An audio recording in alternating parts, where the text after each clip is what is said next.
Properties of logarithms. We are going to move between what we call our condensed logarithm to our expanded logarithm.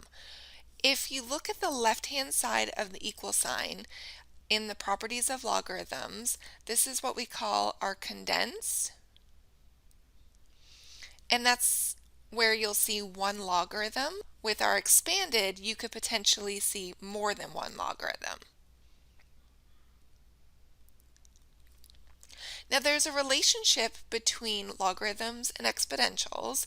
They are inverses of each other. There is also some overlap that you might see between the properties of exponents that we've investigated in the past and the properties of logarithms.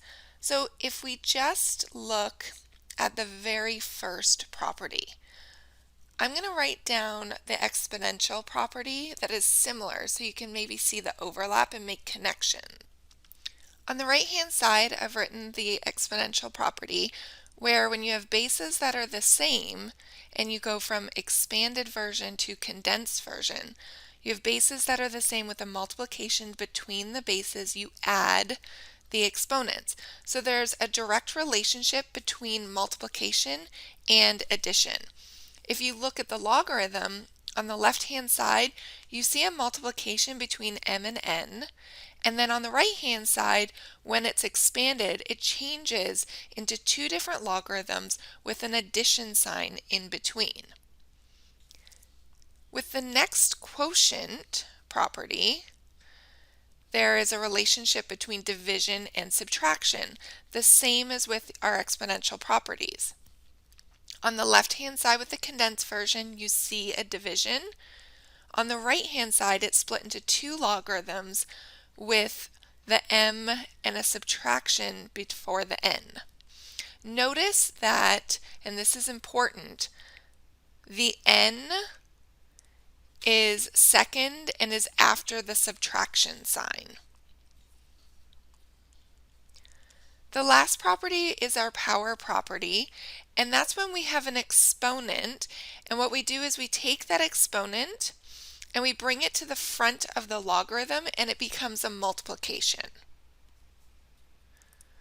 I've added two additional properties in here, and that's our inverse properties. We've talked about one of them in a previous video, and that's when we see a base the same as that number that follows it, then they can be simplified and canceled, and what's left over is whatever the exponent is as the solution. What I haven't talked about is the reverse of that, where we start with an exponential, and that's our b, that base of the exponential, and in the exponent is a logarithm. Those can also be simplified to 1, and whatever that number is that left over is our solution. So both of these are properties that are necessary to know as well. They're called inverse properties because if you look closely, you'll see that there is a logarithm and an exponential put together, and because they are inverses of each other, they cancel each other out. In the second one, we have the exponential first and then the logarithm, so therefore they cancel each other out, just leaving this x in this case as the solution. Now let's get to some problems. This question is asking us to expand. So we're going to go from 1 logarithm base 5 to more than 1 logarithm base 5. Now between the a and b, there is an implied multiplication. If it's easier to see this, you can actually write it out. That means that we're going to change this into two different logarithms. Both logarithms remain with a base of 5, and we put an addition sign in between. So this is our product property of logarithms. Then we are not finished yet because we can take the exponents and bring them to the front of the logarithm. So that's our last step. So 2 log base 5 of A plus 7 log base 5 of B. And this is using our power property of logarithms. And this is our final expanded answer. The next example is asking us to expand as well. Now notice here we have the natural logarithm. That is a logarithm. It's just a special case. So we will continue to use that natural logarithm. So we will separate this using our quotient property. So we'll take that natural logarithm of 25 and we will subtract the natural logarithm of 3. And that is our final answer. Now we're going to change into a single logarithm or condensed. So you'll see that we start with 3 logarithms here. The first thing we're going to do is apply our power property. So we're going to take that multiplier in front and it's going to become an exponent. So we get log base 4 of m to the 4th plus log base 4 of n to the 3rd minus log base 4 of p. Then we're going to use our product property. And our product property means that we can take the m to the 4th and n to the 3rd. We can put these two logarithms together as one, and they will now be multiplied next to each other. And then the last thing that we're going to do is use our quotient property. So when we have that subtraction, that means that the p is going to end up being in the denominator. So we write this as one final logarithm with m to the 4th n cubed over p. And this is our final answer. We'll do the same thing but with our natural logarithm.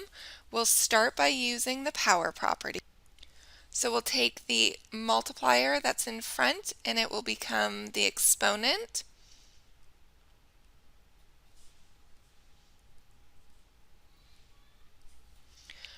We can actually simplify and change this to the natural logarithm of 8 minus the natural logarithm of 25. Then we have a subtraction, so we will use the quotient property.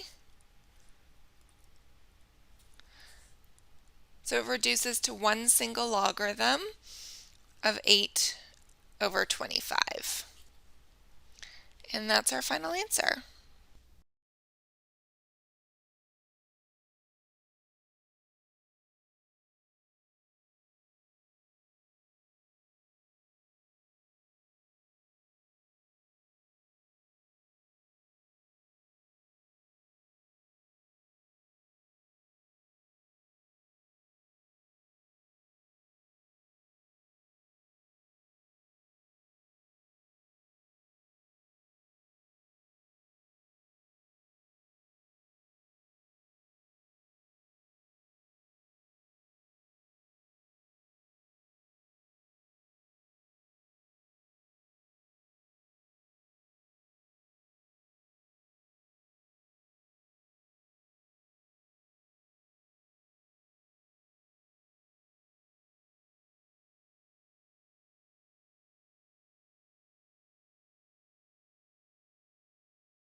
Here's another similar question, so we'll take the same approach.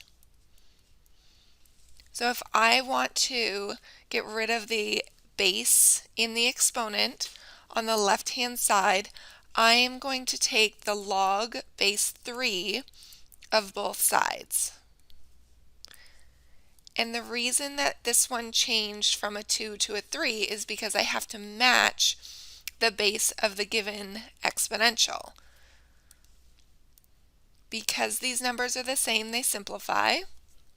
So we end up with just x on the left-hand side. And then I'm going to use that change of base formula on the right-hand side. So I get log of 15 divided by log of 3, which is 2.465.